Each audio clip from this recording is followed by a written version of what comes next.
Terima kasih saudara, Anda masih menyaksikan Kompas Siang.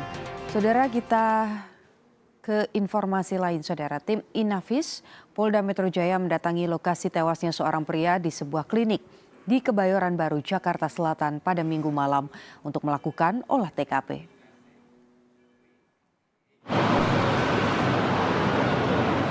Klinik Morden di Kebayoran Baru, Jakarta Selatan merupakan lokasi diduga meninggalnya Sutrimo. Tim Inafis Polda Metro Jaya membawa beberapa alat pendukung dan memasang garis polisi di sekitar lokasi untuk melakukan serangkaian penyelidikan. Penyidik kemudian membawa sebuah sepeda motor yang ada di lokasi. Hingga saat ini belum ada keterangan resmi dari polisi terkait peristiwa ini. Warga dihebohkan dengan kematian tak wajar seorang pria di sebuah klinik di kawasan Kebayoran Baru, Jakarta Selatan. Sebelum ditemukan, korban atas nama Sutrimo tergeletak di depan klinik dan dibawa mobil ambulans ke rumah sakit terdekat. Menurut warga, korban mengeluarkan busa pada mulutnya. Ketua RT setempat mengaku tak tahu kejadian awal dan tak mengenal korban. Tukang ojek bilang ada orang pingsan.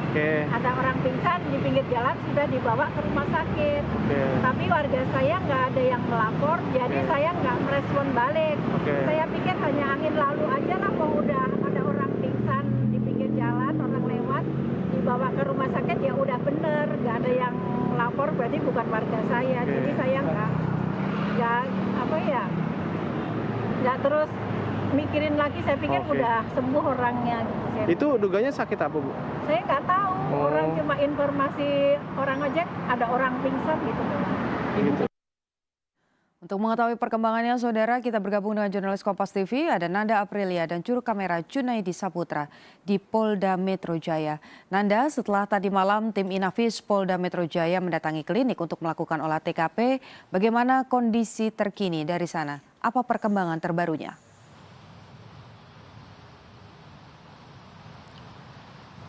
Putu, kami sebenarnya masih menunggu informasi bahwa kurang lebih nanti sekitar pukul 2 siang dari Polda Metro Jaya, khususnya Kabid Humas Polda Metro Jaya, Kombes Budi Hermanto akan menyampaikan beberapa hal. Salah satunya adalah terkait dengan update ini.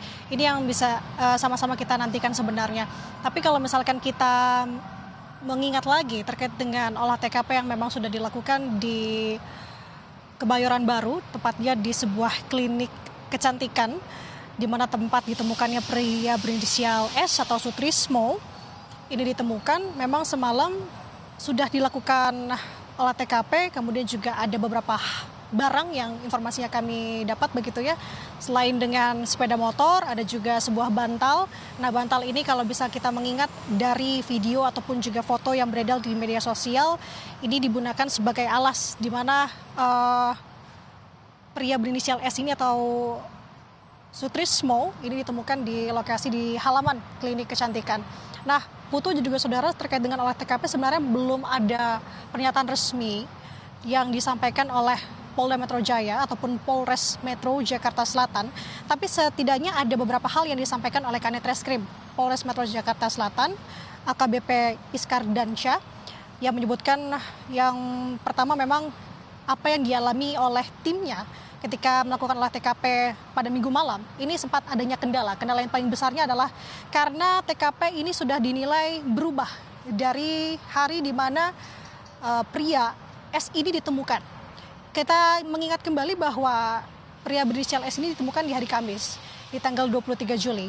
Namun olah TKP baru dilakukan pada Minggu malam. Artinya memang ada kendala, TKP sudah tidak seperti semula. Nah, selain itu juga yang bisa dipastikan dari polisi sampai dengan saat ini adalah terkait dengan status atau identitas dari S.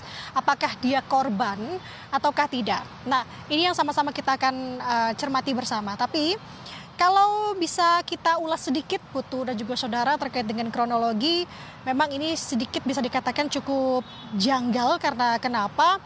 Kalau dari informasi yang sudah disampaikan bahwa memang pria berinisial S ini ditemukan di halaman sebuah klinik yang sebenarnya kalau saya tadi sempat mencari klinik ini, kalau di aplikasi memang buka 24 jam ataupun beroperasi. Tapi sebenarnya kalau dari informasi yang kami himpun, klinik ini sudah tidak lama digunakan atau terbengkalai. Nah, posisinya pria berinisial S ini berada di halaman klinik yang dimana itu ditutupi oleh pagar. Nah, ada motor di situ, ada bantal juga di situ yang kemudian sudah diamankan oleh tim dari Satuan Reserse Kriminal Polres Jakarta Selatan.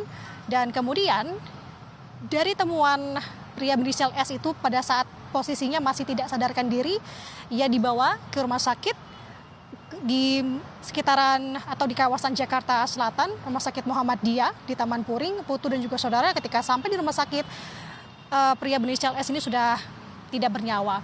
Jadi yang menjadi pertanyaannya ketika memang ia berada di rumah sakit, memang juga ada lagi rekaman CCTV di sini yang juga tentu akan menjadi bukti dari polisi untuk mendalami perkara ini, bahwa terlihat memang ada seorang sopir ambulans, kemudian juga ada sebanyak 4 pria yang memang tidak terlihat dari wajahnya, hanya saja memang ia mengenakan masker, menggunakan topi yang turut mengantarkan pria berinisial S ini ke rumah sakit. Nah, jadi ada setidaknya 4 pertanyaan yang tentunya kita akan tanyakan kepada Kabid Humas Polda Metro Jaya jika memang jadi terkait dengan rencana doorstop ataupun pressconnya pada siang hari ini. Yang pertama tentu, apakah benar pria berinisial S ini yang ditemukan di klinik dan saat ini sudah dalam kondisi meninggal dunia merupakan asisten rumah tangga atau Karungga, kepala asisten rumah tangga dari ex-Jampitsus Febri Adriansyah, ataukah tidak? Kemudian yang kedua adalah kenapa kasus ini juga terkesan senyap ya, Putu dan juga saudara, karena kenapa? Di mana memang laporan ini tuh baru direspons melalui rilis tertulis oleh Kabid Humas Polda Metro Jaya, itu melalui rilis tertulisnya di hari Minggu. Sedangkan kita tahu kasus ini sudah terjadi di hari Kamis. Kemudian juga olah TKP baru dilakukan di Minggu malam. Nah, kemudian yang ketiga adalah soal kronologi. Ini ada beberapa hal yang harus kita cermati terkait dengan siapa yang menelpon ambulans. Karena informasinya ada seseorang yang menelpon ambulans untuk membawa pria berinisial S ini dari klinik ke rumah sakit. Siapakah dia? Kemudian juga siapakah 4 orang yang membawa pria berinisial S ini ke rumah sakit? Masih banyak hal-hal yang sebenarnya harus kita cermati terkait dengan hal ini. Tapi yang kita garis bawahi adalah apakah benar pria ini merupakan Karungga dari ex-Jampitsus Febri Adriansyah? Ini yang sama-sama kita akan cermati dan tentu kita akan laporkan informasi terbarunya kepada Anda, Putri dan juga saudara. Masih menunggu pernyataan resmi dari polisi, kita harapkan segera ada kejelasan terutama terkait dengan identitas dan juga peran pekerjaan dari korban yang ditemukan sebelumnya. Terima kasih laporan Anda, jurnalis Kompas TV, Nanda Aprilia dan Junaidi Saputra melaporkan dari Polda Metro Jaya, Jakarta.